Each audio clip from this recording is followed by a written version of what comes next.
Well, how kind of you. Thank you very much.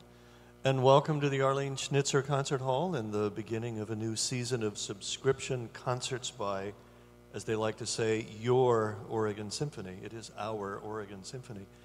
I'm Robert McBride of All Classical Portland. You'll see me here many times talking with Carlos Kalmar, the music director of the Oregon Symphony, who has a really busy schedule tonight. I kind of thought that he might be late. He had a dinner thing and then this other thing that he had to do, but I'm sure he'll show up eventually because he certainly doesn't want me to conduct this concert. Though, can you imagine how fun that would be to stand there and wave your arms and have all that sound come out? Wow. Oh man, I didn't even get a chance to tell any conductor jokes. My goodness. Have you been on vacation? Yeah. How was your summer? Busy. Yeah, Hi, everybody. Busy. Grant Park? Oh, yes. Grant Park and a festival. Well, it's not a festival. You know what Interlochen is? Interlochen? Yes, I was there. Nice. Yeah. Did you work with youngsters there? Yeah, that's the purpose of it. And you were coaching, conducting? I was conducting a concert there, yeah, and working with the Philharmonia Orchestra, which is their primary orchestra. Mm-hmm. I know you do that every year with the Portland Youth Philharmonic. Well, in the Portland Youth Philharmonic and in MYS, I go to both. Ah. Oh, yes.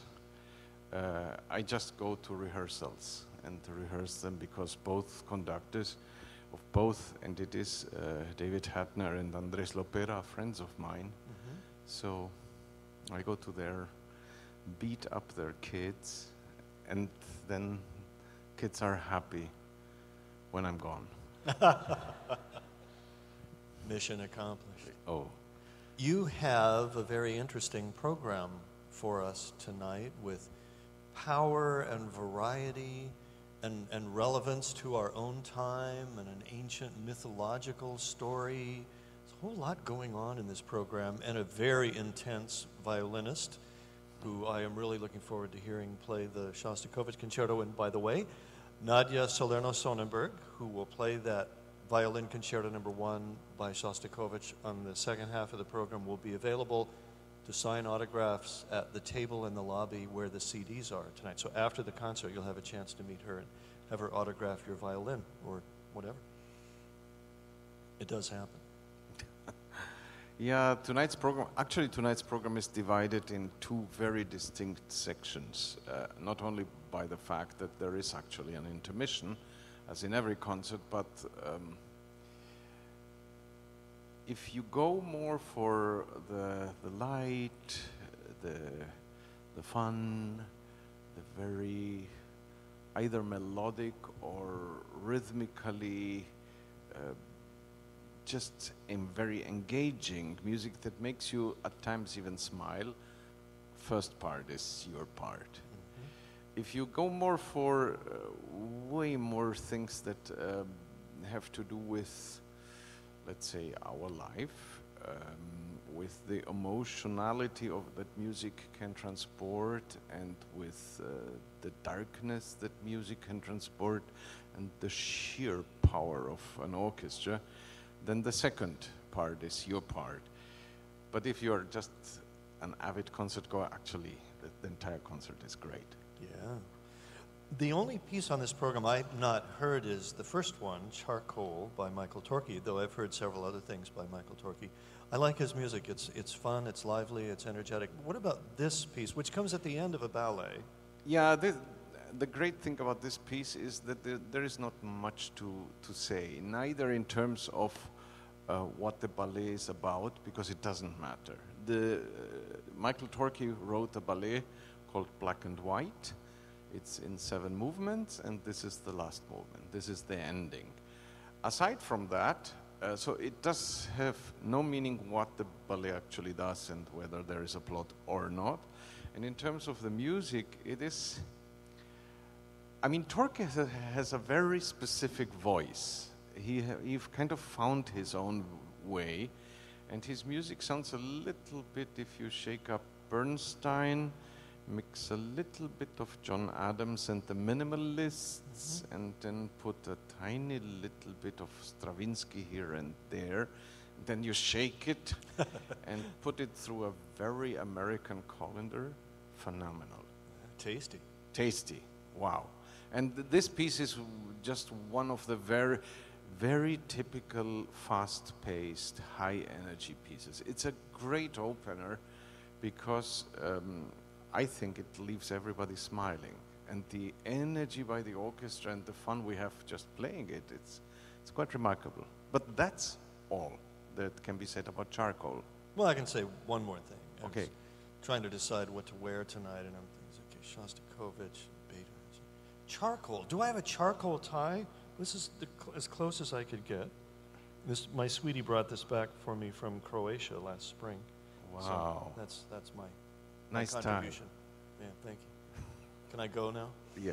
No, not going anywhere yet. Beethoven, Symphony No. 1.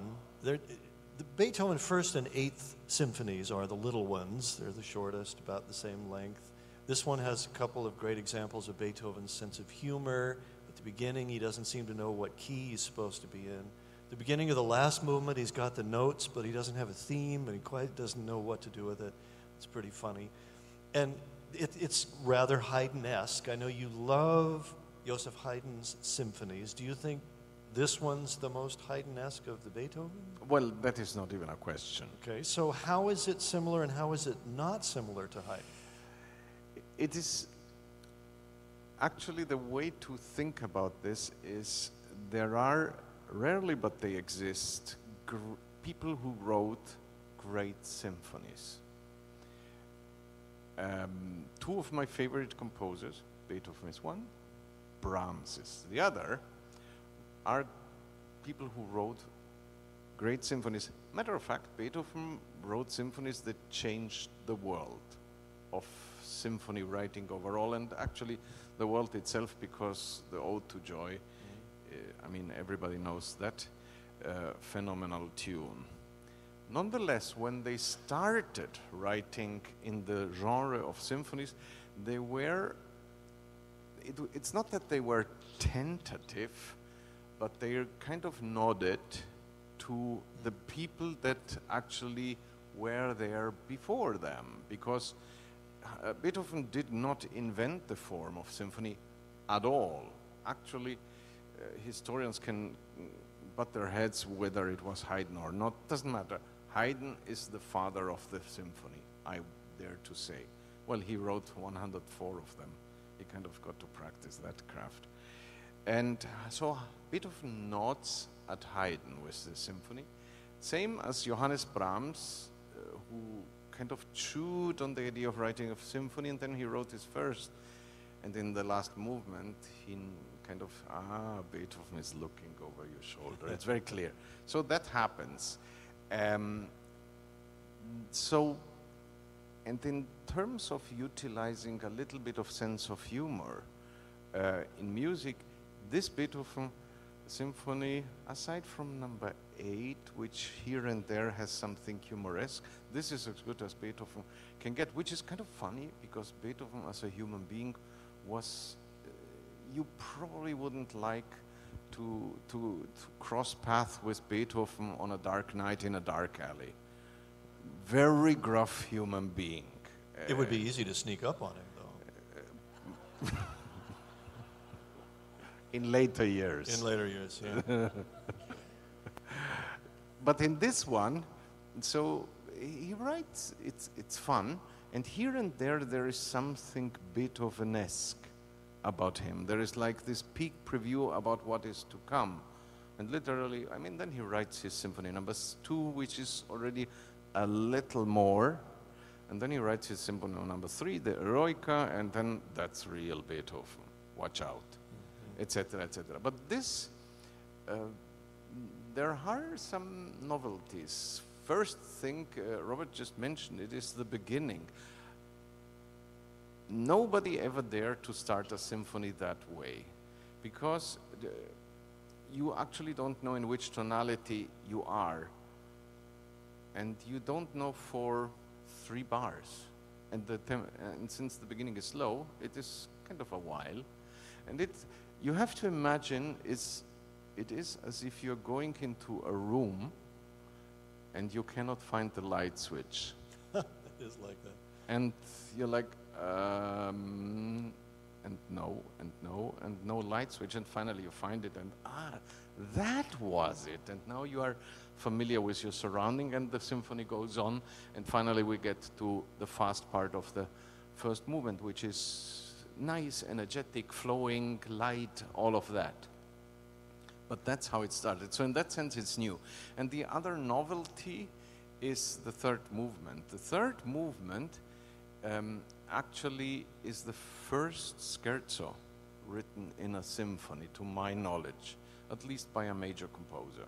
Because all the symphonies by Mr. Haydn and by Mr. Mozart had minuets. Scherzo is exactly the same. A minuet is in a 3/4 bar, so it's 1, 2, 3, 1, 2, 3, and it goes along, and it's great. And all of a sudden, Beethoven comes, and even in his first symphony, it's not 1, 2, 3, it's 1, 2, 3, 1, 2, 3, 1, 2, 3, 1, 2. So, boy, real speed this man has.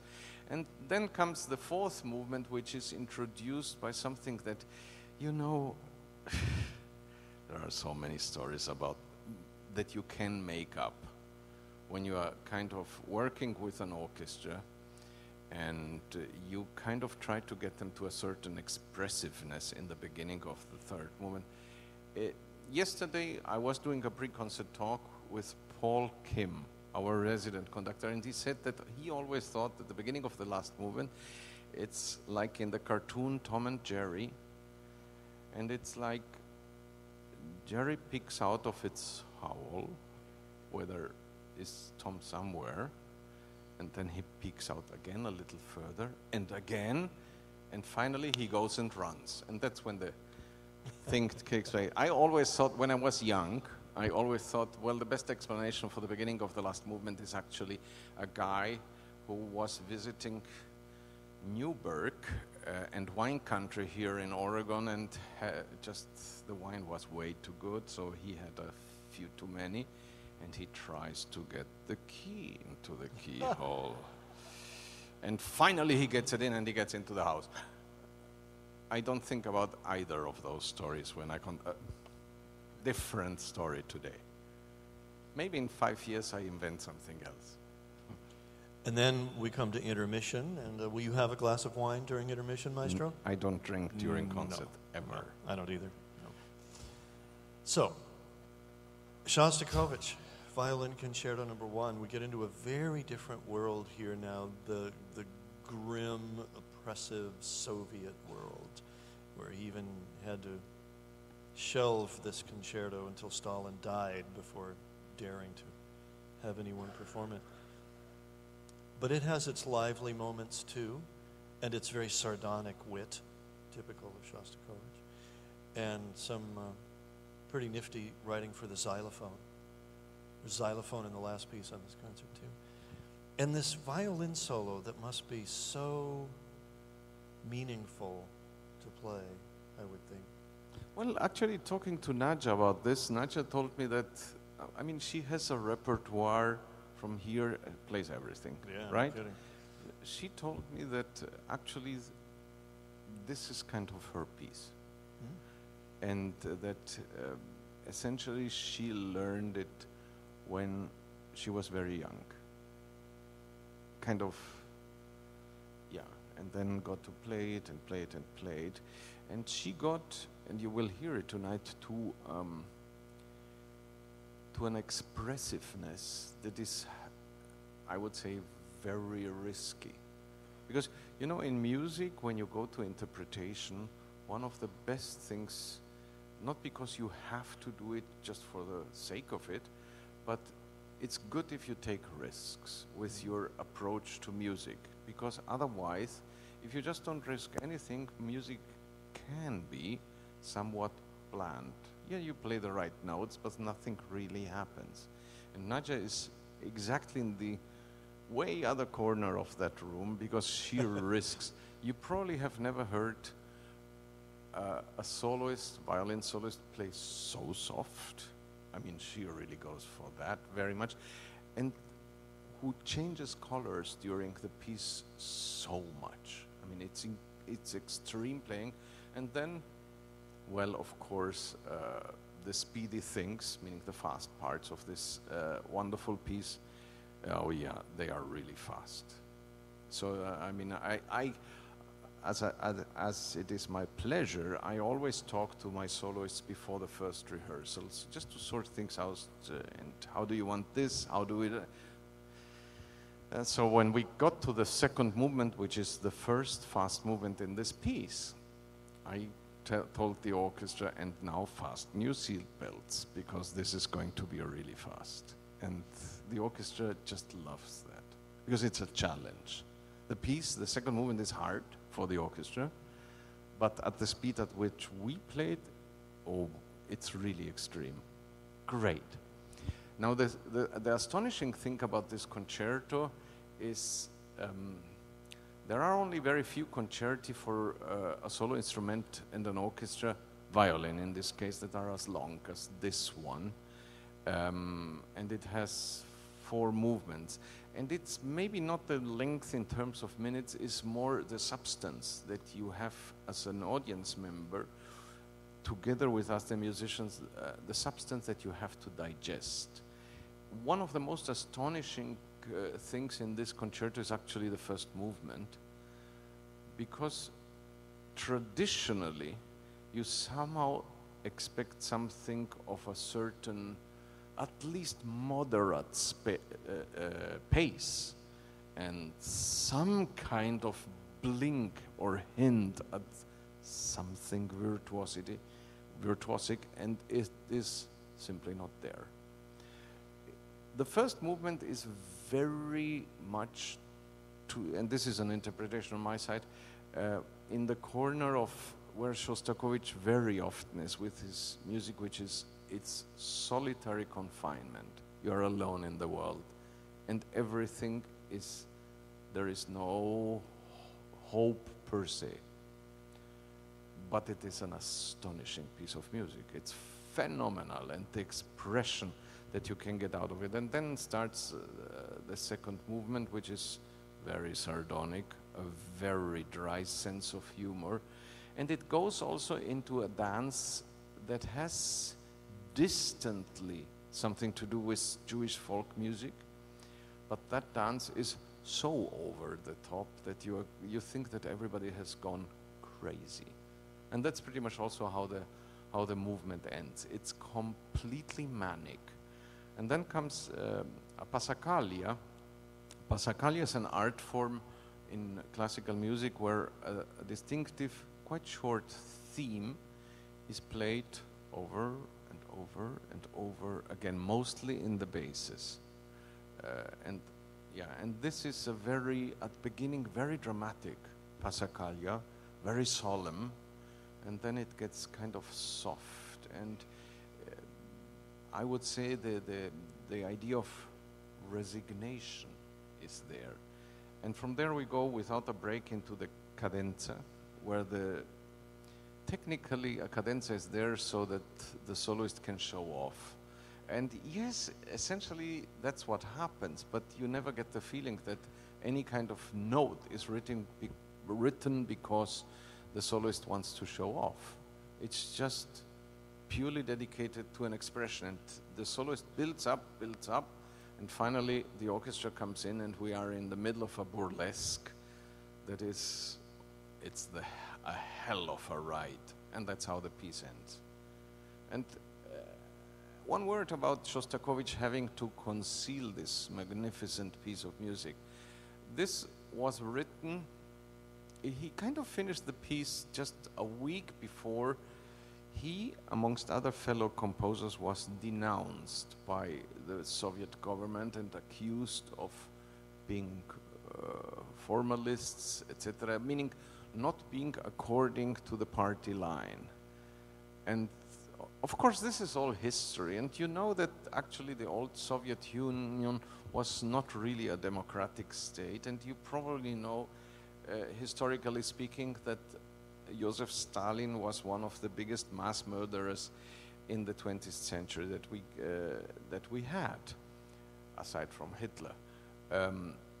But what is very difficult to even grasp when you live in a country where freedom of expression is one of the most important things, the United States in our days, how can you even understand what happened in those years? It is as if one really good creative artist in our time, be that a writer, a musician, painter maybe, but let's just stick to a musician, John Adams, great composer of our time, it is as if the government would simply issue a statement that essentially forbids John Adams to write any music other than hymns which glorify the government. Anything else will be punished by sending John Adams in prison, labor camps, which he might not survive. That was what happened with Shostakovich